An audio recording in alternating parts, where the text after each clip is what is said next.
Endi tandirda o't yoqib, non yopishlar davri o'tdi. Mana qaranglar.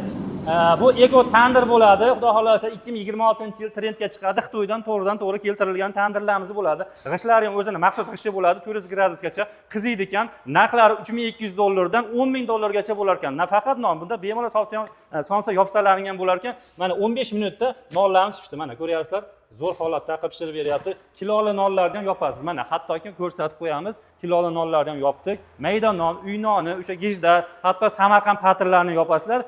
Kafolatlari bor ekan, xudo xolasa buni ayol kishi ham boshqaraveradi. 15 minutda pishirib berar ekan. Kiloli nonlar, katta nonlar, ya'ni 2 kilo nonlarni 30 minutda pishirib berar ekan. Xudo xolasa $3200 dan $10000 gacha zakaz qilsalang bo'ladi. Kimga qiysindan kerak bo'lsa, ekran nomerlari bo'ladi. Kelib ko'rmoqchi bo'lganlar Andijon aeroportining ro'parasida ekan, Xitoydan to'g'ri keltirgan eko tandirlarimiz. Endi oddiy tandirlar davri o'tdi. Bundan olib yaxshi pul topsalang bo'ladi. Kimga qiziq bo'lsa, ekran nomerlari bilan kelaverasizlar.